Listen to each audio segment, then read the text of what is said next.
बहुत सारे स्टूडेंट ने मुझे बताया कि सर ये पाई क्या होता है, पाई का मतलब क्या होता है।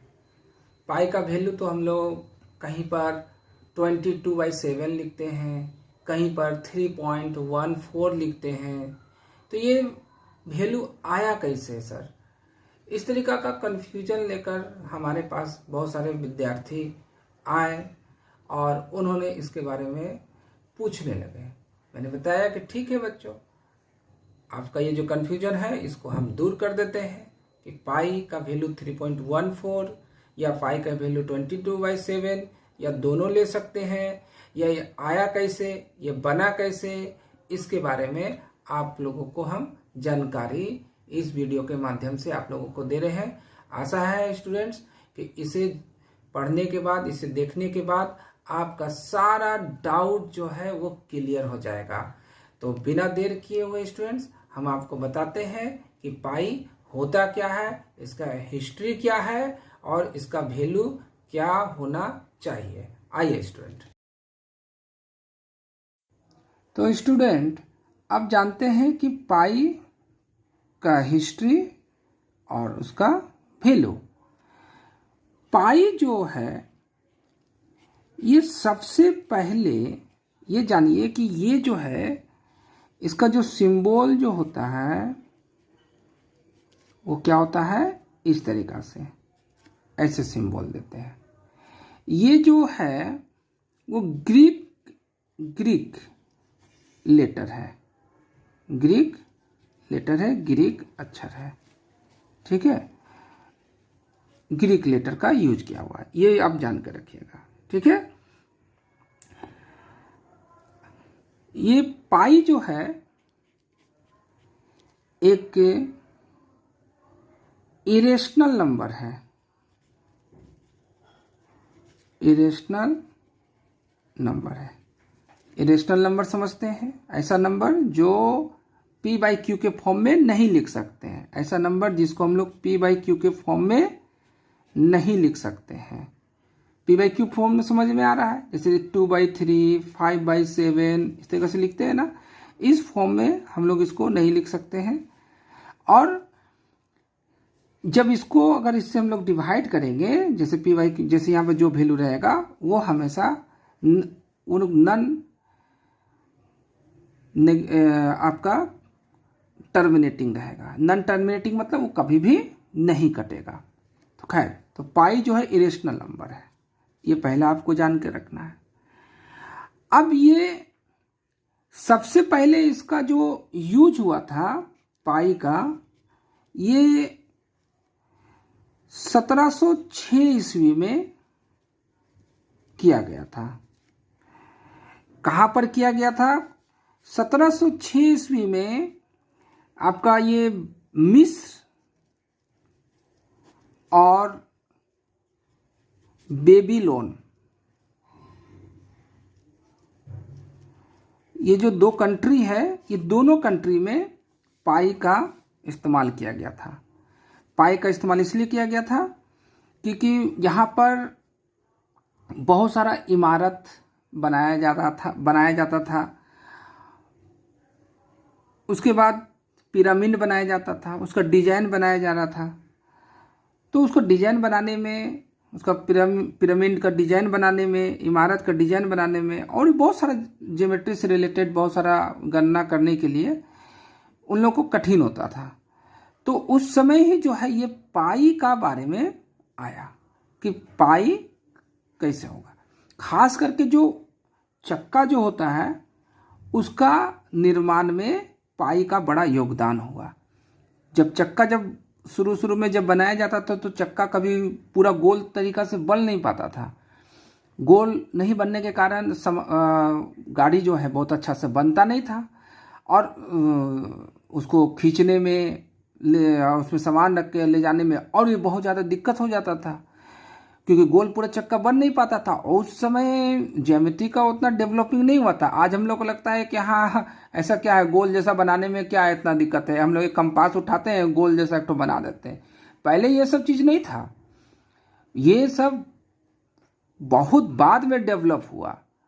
हम लोग आज देखते हैं हम लोग को बहुत सुविधा है, और हम लोग को ये जो सुविधा है, इस सुविधा में भी हम लोगों को भाई दिक्कत हो जाता है। उस समय सोचिए कि उन लोग के पास कोई सुविधा नहीं था, कोई उतना ज़्यादा दिमाग नहीं था, लेकिन उन लोग अपना माइंड का, दिमाग का बहुत यूज करके उन लोग जो है बनाया और इस तरीके से करता था। तो वहीं पर ये पहिया को बनाने के चलते जो है ये पाई का जो है इस्तेमाल हुआ।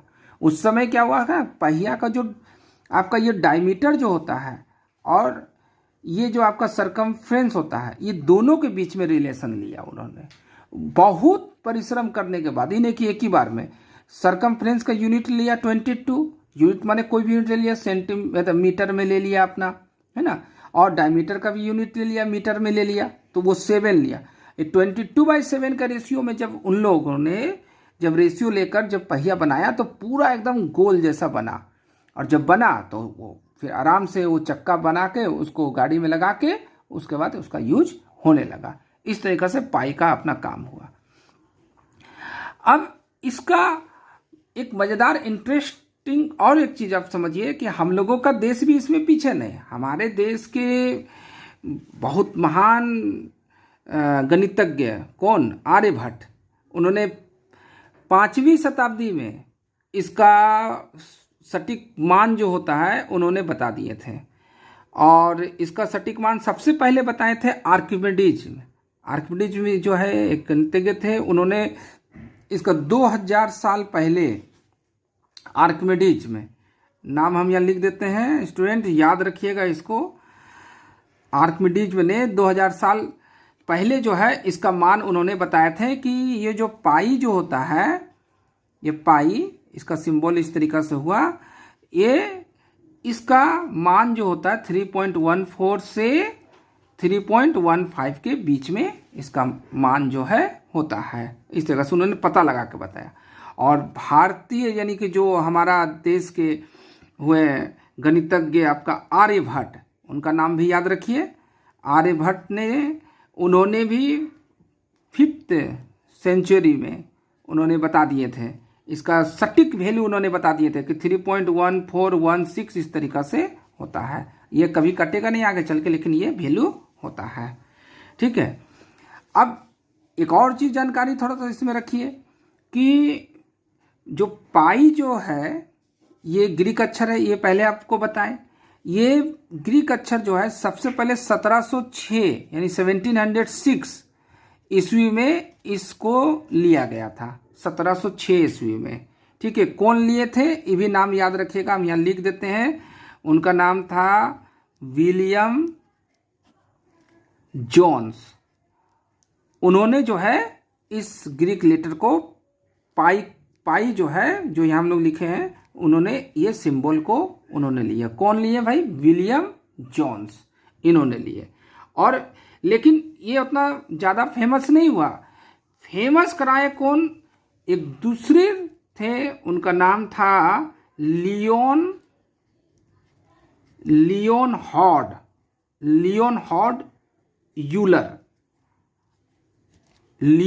यूलर। इन्होंने जो है इसको फेमस करवाए। यहाँ हम लिख देते हैं फेमस, याद रखिएगा इस चीज़ को, फेमस करवाएं। पाई का जो सिंबल है ये पाई जो दिए, इसका सिंबल विलियम जोन्स ने दिए 1706 में चल रहा था, लेकिन पूरा जगह में इसको फेमस कराने का योगदान हुआ किसका? लियोन हॉर्ड यूलर का। ठीक है। उसका वैल्यू सबसे पहले आर्किमिडीज में जो है उन्होंने दिए। उन्होंने बताया कि इसका वैल्यू जो होता है 3.14 से 3.15 होता है। और एग्जैक्ट वैल्यू जो है आर्यभट्ट हमारे इंडियन, उन्होंने जो है 5th सेंचुरी में 3.1416 ... उन्होंने इस तरह से बताया। और सबसे पहले पाई का जो यूज हुआ था 1706 में हुआ था। कहाँ पर हुआ था? मिस्र और बेबीलोन में। क्यों हुआ था? वो पहिया बनाने के लिए, खास करके उसी का, और बहुत सारे डिजाइन आकृति बनाने में इसका पाई का यूज होने लगा। अब इसका देखिए एक बहुत मजेदार इंटरेस्टिंग चीज आपको हम बताने जा रहे हैं। जैसे आप मान लीजिए कि एक छोटा सा एक सर्कल, मान लीजिए आप यहाँ पर एक लेते हैं, एक सर्कल बना लिए, एक इतना छोटा एक सर्कल बना लिए, एक इतना बड़ा सर्कल बनाए, एक मान लीजिए कि और बड़ा सर्कल हम यहाँ पर इस तरीका से ऐसे करके बना लेते हैं। एक और इतना छोटा सा सर्कल बना लिए। देखिए हमने यहाँ पर 1 2 3 4 5 सर्कल बनाया। अब जितना भी सर्कल बनाना बनाइए। आप लोग को सबको पता है कि बीच में इसका सेंटर होता है, सबका सेंटर होगा, और यहाँ से ऐसे मिला देंगे तो ये डायमीटर होगा, यहाँ भी ये डायमीटर होगा, ये डायमीटर है, ये डायमीटर है, ये डायमीटर है, और ये सरकमफ्रेंस है, length of the boundary. Length मतलब यहाँ से ऐसे ऐसे ऐसे ऐसे आए, यहाँ तक जितना हुआ लेंथ ऑफ द बाउंड्री हुआ। तो हम यहाँ लिख देते हैं, इसको सरकमफ्रेंस हम लोग बोलते हैं, सरकमफ्रेंस। इसको सी से डिनोट करते हैं हम लोग, ठीक है। हिंदी में इसको बोलते हैं परिधि। हिंदी वाले स्टूडेंट इसको याद करके रखिएगा। और ये जो है इसको बोलते हैं डायमीटर, डायमीटर। इसको डी से डिनोट करते हैं, हिंदी में इसको बोलते हैं व्यास। तो देखिए ये जो सर्कल है, इसका सरकमफ्रेंस और इसका डायमीटर, और इसका सरकमफ्रेंस इसका डायमीटर, ये दोनों क्या है, सेम होगा कि अलग होगा? तो कोई भी देख के फिगर देख के बोलेगा सर कि इसका सरकमफ्रेंस और डायमीटर अलग होगा। हम बोलेंगे जितना फिगर हमने बनाया 1 2 3 4 5 सर्कल हमने बनाया, 5 का देखिए यहाँ पर सबका सरकमफ्रेंस और डायमीटर सेम है कि अलग है? तो आप ये फिगर देख के आराम से आप बता दीजिएगा नहीं सर कि ये सब जो है अलग अलग है। तो मान लेते हैं कि इसका सरकमफ्रेंस जो है C1 है और डायमीटर इसका मान लेते हैं D1 है। इसका circumference C2, diameter D2।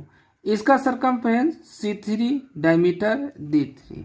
Circumference इसका C4, डायमीटर D4। इसका सरकमफ्रेंस C5, डायमीटर D5। अब यहां पर क्या करिए, इसका C1 माने इसका सरकमफ्रेंस C1 लिए, जितना भी लेंथ इसका आएगा, और डायमीटर इसका D1। लेंथ कैसे नापेंगे? एक सर्कल जैसे बना लीजिए, एक धागा यहाँ रखिए, ऐसे करके पूरा ऐसे करके गोल जैसा कर दीजिए, और फिर इसको लंबाई से कर दीजिए, देख लीजिए नाप के कितना हुआ।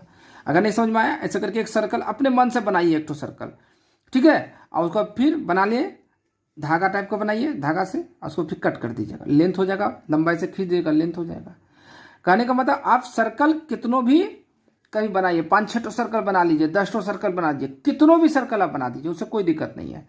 सबका सरकमफ्रेंस होगा, सबका डायमीटर होगा, तो C1/D1। इधर सेकेंड वाला सर्कल का C2/D2, इसका C3/D3, इसका C4/D4, इसका C5/D5, सबका हो जाएगा यहाँ पर। तो C1 कुछ होगा, इसका D1 कुछ होगा, वैल्यू यहाँ बैठाएंगे, C1 कुछ बाई D1 कुछ बैठाएंगे, वैल्यू जब निकालेंगे तो कितना आएगा 3.14 डॉट डॉट डॉट वैल्यू आएगा। इसी तरह से इसका जब C2 का वैल्यू कुछ रहेगा, देख लीजिए मेजरमेंट करके कितना है, D2 कितना है उसको मेजरमेंट कर देख लीजिए, दोनों को डिवाइड कर दीजिए तो 3.14 डॉट डॉट डॉट कुछ आएगा। इसी तरह से इसका C3 देख लीजिए, यहाँ से यहाँ तक कितना है, यहाँ वैल्यू रख दीजिए। D3 यहाँ से यहाँ तक नाप के देख लीजिए कितना है, यहाँ रख दीजिए, इससे इसको डिवाइड कर दीजिए 3.14 डॉट डॉट डॉट। इसका भी इसी तरीके से करिए, सरकमफ्रेंस यहाँ से देख लीजिए कितना है, यहाँ रखिए, यहाँ से यहाँ तक रखिए, D4 कितना है, डिवाइड कर दीजिए तो 3.14 dot dot dot.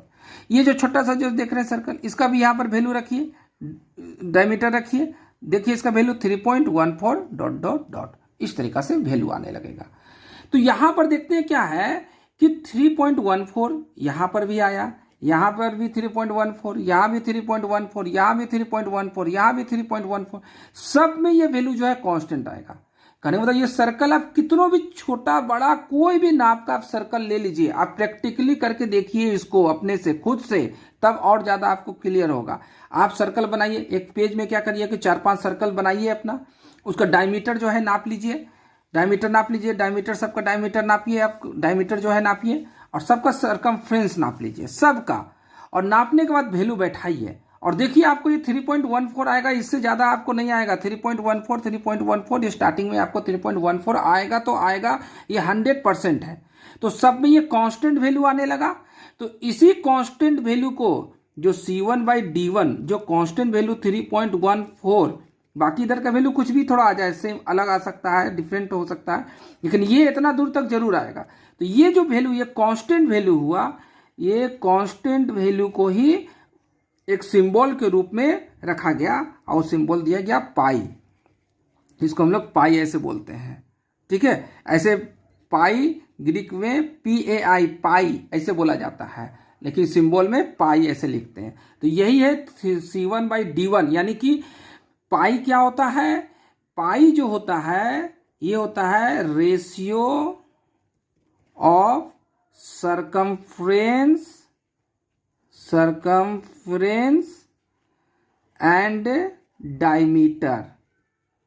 Diameter of a circle, एक सर्किल का, यही पाई जो है रेशियो होता है 3.14। ठीक है, अब ये देखो यहां पर स्टूडेंट, अब यहां पर ध्यान, ये तो समझ में आ गया कि पाई का वैल्यू ये कैसे हो गया, किस तरीके से दिया गया। अब ये 3.14, इसके जगह पर हम लोग क्या करते हैं, हम लोग 22/7 लेते हैं हम लोग। तो ये 22/7 हम लोग लिए इसीलिए लेते हैं कि जब आप 7 से 22 को जब डिवाइड करिएगा तो आपको कितना वैल्यू आने लगेगा, 3.14 डॉट डॉट डॉट आने लगेगा। यानी स्टार्टिंग का ये जो वैल्यू है 3.14, ये 3.14 22 को 7 से जब डिवाइड करिएगा तो आएगा। इसलिए हम लोग देखिएगा, आपका बुक में कहीं का भी लिखा होगा कि 22/7 ले सकते हैं आप, कहीं पर 3.14 लेना है, तो जहां पर जो वैल्यू बोलेगा लेने के लिए वही वैल्यू लेंगे। तो 22/7 का वैल्यू भी 3.14 डॉट डॉट आता है, और ये जो अभी कांस्टेंट वैल्यू जो 3.14 आया यही, तो ये जो कांस्टेंट वैल्यू जो 3.14 आया, जिसको हम लोग पाई कह रहे थे, पाई कहते हैं, उसी को उसको 22/7 जो है लिया जाता है। अब ये 22/7 ये तो P/Q के फॉर्म में है, तो ये तो हो गया आपका क्या, रेशनल नंबर, और ये डॉट डॉट है ये कटा नहीं तो ये इरेशनल नंबर हो गया। तो इसलिए हम लोग बोलते हैं कि जो ये 3.14 जो है या पाई जो है वो इरेशनल नंबर होता है, इरेशनल नंबर होता है, अपरिमेय संख्या, हिंदी में इसको बोलते हैं अपरिमेय संख्या बोलते हैं, जो कभी नहीं कटने वाला है। और 22/7 ये तो P/Q के फॉर्म में है, तो इसको बोलते हैं हम लोग क्या, रेशनल नंबर, इसको बोलते हैं हिंदी में परिमेय संख्या। ठीक है, तो ये हम लोग जस्ट ये हम लोग अपना कैलकुलेशन को इजी करने के लिए हम लोग 22/7 लेते हैं। लेकिन अगर एक्चुअल में बोला जाए कि पाई का वैल्यू क्या होता है तो 22/7 हम लोग को नहीं बोलना चाहिए, पाई का वैल्यू 3.14 इस तरीका से हम लोग बोल सकते हैं। पाई का वैल्यू ऐसे पूरा लंबा बहुत बहुत बड़ा होता है, 3.141559 इस तरीका से इसका वैल्यू जो है मतलब कि होता है। ठीक है, लेकिन हम लोग याद कन्वेनियंस के लिए, सुविधा के लिए हम लोग क्या करते हैं, याद करते हैं पाई का वैल्यू 3.14 ऐसे याद करते हैं, और कैलकुलेशन में हम लोग 3.14 ही लेते हैं।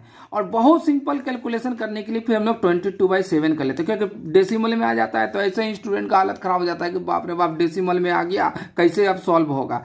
ठीक है, तो जबकि डेसिमल में आ रहा है क्या हो रहा है, पॉइंट हटा देंगे, यहाँ वैल्यू पुट कर देंगे, तो ये डॉट डॉट इस तरीके से चलते रहता है। इसको हम लोग अगर पॉइंट कटाएंगे तो पॉइंट कटाएंगे तो यहाँ 1 होगा, इसके बदले 0 तो देखिए कभी भी ये आपका रेशनल नंबर में नहीं आ सकता, क्योंकि डॉट डॉट डॉट चल रहा है, यानी कि आगे नंबर चलते जा रहा है, आगे नंबर चल रहा है, मतलब कि ये नीचे यहाँ पर आएगा नहीं। जब ये रुक जाए, रुकेगा तब ना टर्मिनेटिंग होगा, टर्मिनेटिंग होगा तो पॉइंट हटाएंगे तो यहाँ पर 100 होगा, फिर कटना होगा तो काटेंगे, नहीं कटना होगा तो P/Q के फॉर्म में हो जाएगा। और जब P/Q के फॉर्म में होगा तो ये क्या हो जाएगा, परिमेय संख्या हो जाएगा, मतलब रेशनल नंबर हो जाएगा। अब P/Q के फॉर्म में तो है होगा नहीं है, क्योंकि डॉट डॉट डॉट है, ये आगे चलते जाता है, और ये इरेशनल नंबर हो जाता है। यही है पाई, और कुछ नहीं है। तो स्टूडेंट, मेरे ख्याल से आपको अब समझ में आया होगा कि ये पाई क्या है, पाई कहाँ से आया, किस तरीका से आया, कैसे कैसे पाई का वैल्यू बना, पाई का क्या वैल्यू बनने के बाद फिर 22/7 का कैसे हुआ। हम लोग बोल देते हैं कि पाई का वैल्यू 22/7 ले लेते हैं, लेकिन दोनों एक ही चीज़ नहीं है, याद रखिएगा स्टूडेंट, पाई अलग है, 22/7 अलग है। बस ये होता क्या कि इसको डिवाइड करने से ये आ जाता है, बस यही अंतर है, और कुछ का अंतर नहीं है। लेकिन हम लोग बोल देंगे कि पाई का मतलब 22/7 होता है तो गलत, जब भी कोई पूछे कि पाई का वैल्यू क्या होता है तो 3.14 समथिंग ये बोल देंगे। पूरा नहीं याद रहेगा मत बोलिए, 3.14 तक कम से कम बोलिए आप। लेकिन आप तो पाई का वैल्यू 22/7 नहीं बोलिए। हाँ ये बोलिए कि हम लोग पाई का वैल्यू 22/7 ले सकते हैं, ये भले बोल सकते हैं, क्योंकि पाई जो है ये इधर से आया ना कि ये 22/7 से आया। ये तो हम लोग कैलकुलेशन को हम लोग इजी करने के लिए देखें कि भाई 22/7 जब रखें, और जो इधर जो आपको बताए थे कि जो ये लोग भी बनाया था, जो यूनिट लिया था 22 और 7 का लिया था, तो लेने के बाद जो है यहाँ पर जो इसका पहिया जो चक्का बना था वो एकदम गोल जैसा बन गया था। तो उसी को देखते हुए जब देखा तो दोनों का वैल्यू जो है सेम जैसा निकल रहा है, तो इसलिए इसको ले लिया। लेकिन ये कभी मत बोलिएगा कि पाई का वैल्यू 22/7 होता है, नहीं, पाई का वैल्यू 3.14।